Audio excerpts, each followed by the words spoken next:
Let's start with a feeling that's everywhere, but it's hard to name.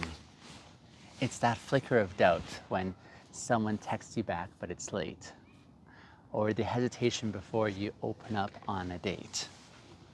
It's the voice in your head that says, they're probably just pretending to care. That feeling is suspicion. And in today's world, it's become the default. We don't trust each other anymore. Um, it's hard to find trust. So we scroll through curated profiles, wondering which of these is real. We read between the lines on every message that we get, looking for hidden motives. We expect to be let down because we've learned that it hurts less than being surprised. And in that kind of climate, intimacy doesn't stand a chance. Because trust is the soil where intimacy grows. And suspicion, it's a drought, especially for people who already feel unwanted. Especially for incels. Because here's the thing. If you're already carrying rejection, the smallest signal or sign of disinterest feels huge. A slow reply confirms that you're invisible. A laugh that's shared feels like mockery. And no one feels like they're there on purpose. So slowly you start to assume the worst, not just about others, but about yourself as well. And, and that assumption becomes armor. You say things like, if I expect them to hurt me, I won't be caught off guard, right? If I stay closed off, at least I won't be exposed. If I don't trust them, I should stay safe. But safe isn't the same as whole. And suspicion doesn't block harm, it just blocks connection. Because to connect or be open to connecting is a risk. To connect is to believe, if only for a moment, that someone might actually care. And that belief is terrifying when the world has taught you not to expect it. That's the emotional prison of so many incels that they feel trapped in. It's a place where distrust feels like survival, but survival is just not the same as living. So what's happening here? Why has suspicion taken over the way it has? And how do we begin to rebuild what's been broken? That's what I want to explore in today's episode. Let's unpack the roots of suspicion, because this didn't happen overnight.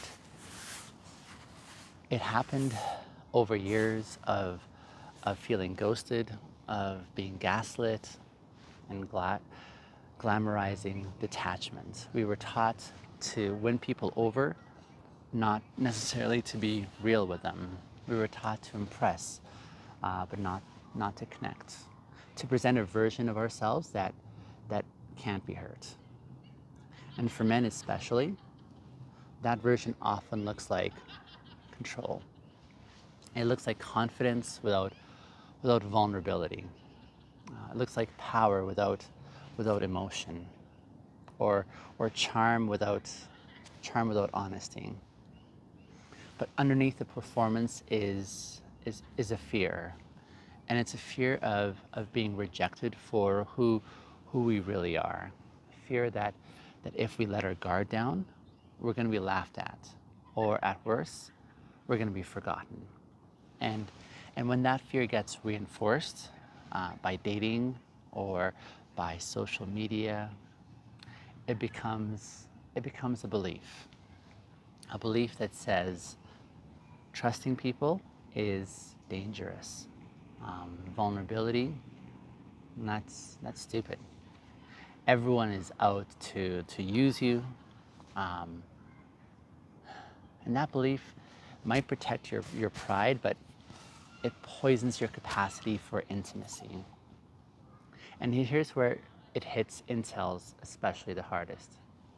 Because when you already feel unwanted, you're not starting from zero. You're, you're in essence starting from a deficit. You're carrying wounds that into every interaction. You're, you're walking into rooms where you assume that you're already dismissed. You're engaging with people that you're convinced are only there to reject you. And that's just how you've shown up all this time. You either overperform, trying to prove that you're worthy, or you underexpress and avoid the risk of being seen. Either way, you're not connecting. Instead, you're just coping. And the more you cope, the lonelier you tend to feel. So the suspicion continues to grow, and eventually you don't just mistrust others, you also distrust the idea of hope. And that's what's so dangerous about this culture of suspicion that we're in today. It doesn't just isolate you from others, it instead isolates you from the part of yourself that still believes that connecting with others is possible. And that's the part that we need to protect. That's the part that we need to reconnect with. And that starts by asking, is there another way to move through the world? A way that's grounded and not guarded. A way that honors your wounds without letting them define your worldview. So let's try to imagine what a different path could look like if we were open to it. What if you didn't have to earn trust by proving yourself? What if you didn't have to protect your heart by assuming the worst? What if your default setting was not suspicion, but instead self-respect? See, that's not naivete. That's maturity, because here's the truth. Trusting others is always going to carry risk. But distrusting everyone, that carries a cost. It costs you connection. It costs you intimacy. It costs you the kind of relationship that can only be built through vulnerability. And vulnerability at its core, it's just this. It's saying, I'm going to let you see me, and I'm going to hope that you don't use that against me. And that hope is the seed of trust. And yes, it can be misused. Yes, it can be broken. But when it's honored, it's what allows you to experience love, and the kind of love that can grow. So how do we begin practicing that, especially when it feels dangerous? Well, we start small, and we don't just trust everyone at the beginning. Instead, start by building integrity within yourself. Integrity, again, for me, is aligning your outer actions with your inner values, even when you're afraid to do so. It means being honest when it would be easier to deflect. It means being kind even when your pride wants to lash out. It means showing up in a way that makes people feel safe and not manipulated. Because when others feel emotionally safe around you, it's then that they're more likely to let their guard down as well too. And that's how trust spreads. Not all at once, not in giant leaps, but through through 1,000 small acts of integrity, through moments when you choose presence over posturing, when you listen instead of defending, um, when you're open to asking questions instead of making assumptions. Those micro moments are the ones that start to build intimacy. And intimacy is the antidote to suspicion, not performance, not perfection, but presence, consistency, and care. That's what begins to heal the distance between people. And that's what creates space for incels and anyone who's really been shut out to feel like they belong again. Because suspicion is isolating, but integrity invites. And if we want to build a culture where connection feels safe, it starts with how we carry ourselves. It starts with choosing to be someone other people can trust, even if we're learning how to trust ourselves in the first place. So we'll take even further in this final section to explore a bit more.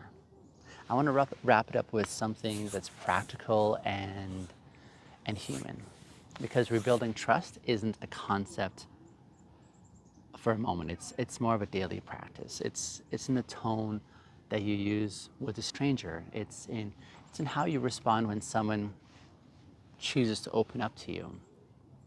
It's in the choice to stay curious instead of remaining cynical. Every interaction is an opportunity to either reinforce suspicion or to resist it. And resisting suspicion doesn't mean you ignore red flags. It means that you don't treat everyone like a red flag by default.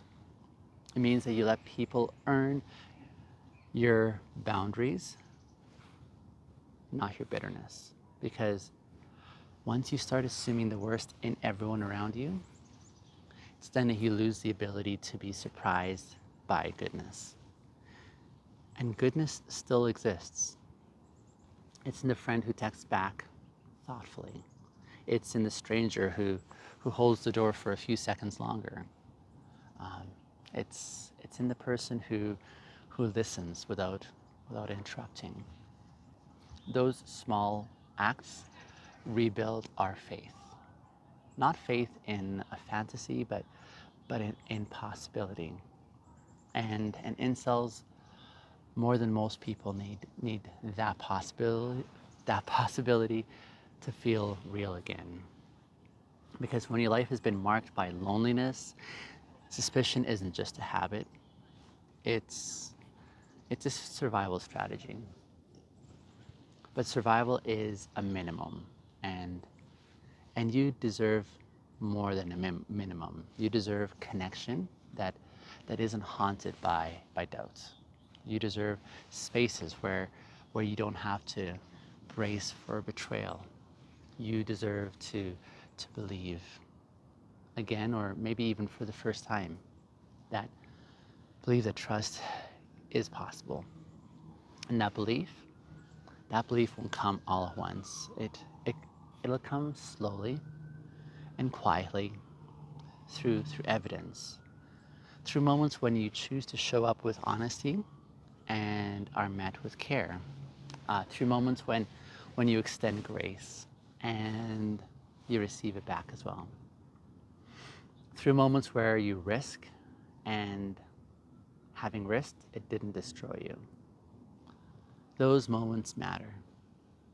They matter enough to fight for. They matter enough to build your life around, because intimacy, it does not grow in fear. Intimacy grows in patience. It grows in safety. And safety is created through integrity, through actions that align with your values, through consistent tenderness and gentleness through quiet strength on display over and over. And those things are available to all of us, even in this moment now. Should you choose to do so, you can make that commitment where you are right now listening to this. Even if you've lived in suspicion for years, even if you've been hurt, even if you've been hardened over time, it's never too late to make the choice to soften again, to begin again, to rebuild the bridge, first within yourself and then with others. Because when trust becomes possible again, everything else follows. And maybe that's the invitation that we all need, to stop assuming the worst and to start living towards one's best, to be the kind of person who doesn't just demand trust, but instead who creates it, not perfectly, but patiently. And that's the bridge back to us.